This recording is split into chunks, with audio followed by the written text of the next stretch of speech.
ጽናትዬ የኔ ውድ ማለት ነው። መቼ ነው ማልቀሱ ማዘኑ ልብ መሰበሩ ቀርቶላት የእውነት እንደ ጓደኞቿ ተከብራ በቤት ውስጥ በትዳሯ ውስጥ የምትኖረው የእውነት በቃ በነዚህ ሰላም በሌላቸው በነ ቤቴ ምክንያት የእውነት ነው የምላችሁ። ጽኑዬ በጣም ትልቅ ስቃይና መከራ ውስጥ ነው ያለችው የኔ ውድ እህት ማለት ነው። ከዚህ ሁሉም ነገር ትወጣለች ብለን እንግዲህ ተስፋ እናደርጋለን ማለት ነው ውዶች። ምክንያቱም መቼም የማያልፍ ነገር የለም። ሰላም ናቸው የኔ ውዶች፣ እንዴት ናችሁ? ሰላማችሁ ይብዛልኝ ባላችሁበት ውድ ቤተሰቦቼ። ለዚህ ቻናል አዲስ ከሆናችሁ ሰብስክራይብ አድርጉ። ሰብስክራይብ እያረጋችሁ አይደለም ላይክ የምታደርጉት አላችሁ፣ ግን ደግሞ ሰብስክራይብ አድርጉ ማለት ነው። ነባሮች ከሆናችሁ ደግሞ እንኳን በሰላም መጣችሁ። አዲስ ሆናችሁ ሰብስክራይብ አድርጉ። እና ሀባይቦቼ ያው ረጃጅሙ ቪዲዮ ካልታየልኝ በሾርት ቪዲዮ እመጣለሁ ማለት ነው። ምክንያቱም ያው ረጃጅሙ ቪዲዮ የማይታይ ከሆነ ምንም ቪዲዮ መሰብሰብ ትርጉም ስለሌለው በሾርት ቪዲዮዎች እለቅላችኋለሁ። በረጃጅም ቪዲዮ ባልመጣ ማለት ነው። እስኪ ይሄንን ቪዲዮ አይቼ እይታው እንደ በፊቱ ከሆነ በሾርት ቪዲዮዎችን እመጣለሁ። ሾርት ቪዲዮዎችን እለቅላችኋለሁ ማለት ነው የኔ ውዶች።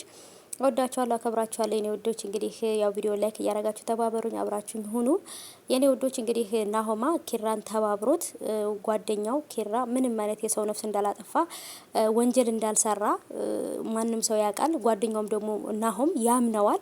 ጓደኛውን ናሆምን ስለሚያምነው ነው ኪራ ራሱ ካጎቱ ጋር ሆኖ የተለያዩ ነገሮችን ውጭ ላይ ያሉ መረጃዎችን እንዲሰጠው እያደረገ ያለውና ይሄ ነገር ደግሞ አስባችሁት ከሆነ ለሱ በጣም ሪስክ እንዳለው አደጋ እንዳለው ታውቃላችሁ። ግን ቢሆንም ደግሞ ይሄንን ከማድረግ ምንም አይነት ሌላ አማራጭ አይኖርም ማለት ነው። ራሱንም ለማዳን ወንጀለኛ እንዳልሆነም ደግሞ ናሆም ጓደኛው ወንጀለኛ እንዳልሆነ ይሄን ነገር ያውቃልና ግን ደግሞ መጥፋቱ ወይንም ደግሞ እንደዚህ መሰወሩ ቤቲ በተኮሰችበት ሽጉጥ ገባችሁ?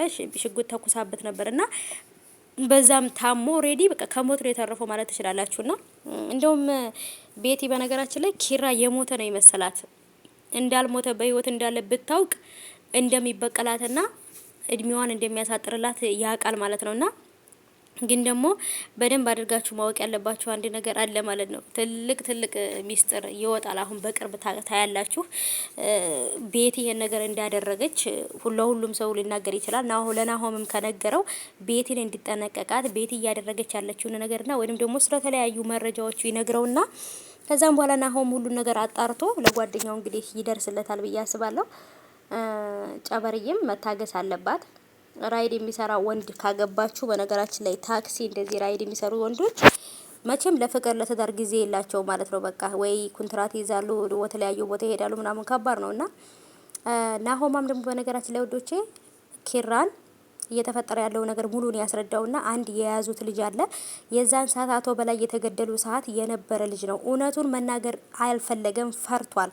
እውነቱ ግን ምን እንደሆነ በደንብ አድርጎ ያውቃል። ስለዚህ እውነቱን ቢናገር ለሱ ራሱ በጣም አስፈላጊ ነው ብዬ አስባለሁ። ምክንያቱም ራሱን ነፃ ለማውጣት መናገር አለበት።